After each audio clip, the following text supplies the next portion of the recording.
From several of these videos for this course, we've seen how congested circuit analysis can become when we have resistors, capacitors, and inductors all in a circuit and we are in the time domain.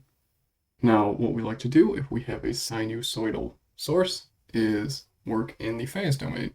And to do that, we apply something called this phase transform to a sinusoidal source. Now we just want to familiarize ourselves with cosine and sine and the relation between sine and cosine and how we can shift it.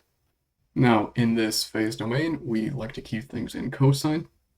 So if we have a source modeled by this cosine term, we have an amplitude A, a frequency F, an angular frequency omega, and then we have this phase represented by phi or phi, however you like to pronounce it.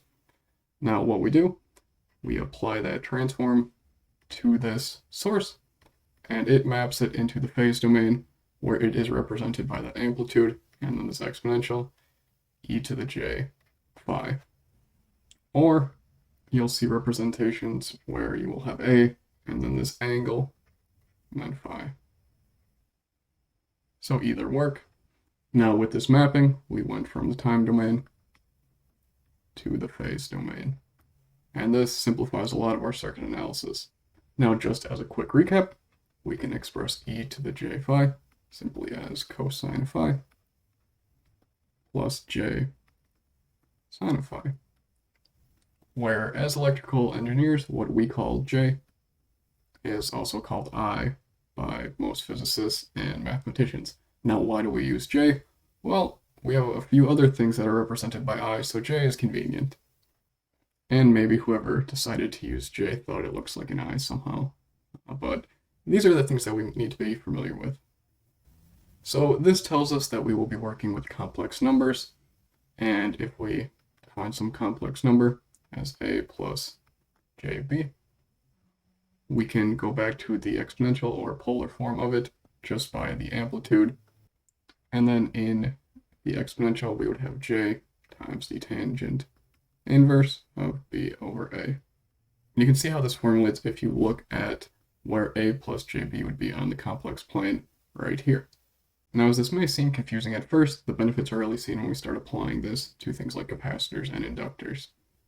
But before we get there, we want to look up some phase transformations of properties. So we can look at derivatives and integrals. So let's say we have some x of t equal to a cosine omega t plus phi. If we represent x of t into the phasor domain, we're just going to put a little tilde over it. That would equal a e to the j phi.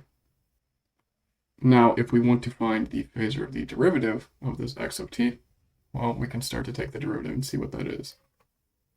So that derivative of x of t is equal to minus a times omega sine of omega t plus phi.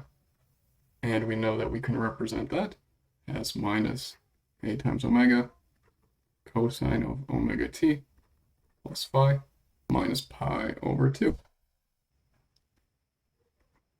So we found what the derivative of x of t is. Now we are going to map that into the phase domain, and that will be equal to minus a times omega e to the j phi minus pi over 2. That's in parentheses, which is also equal to minus a times omega e to the minus j pi over 2 times e to the j phi.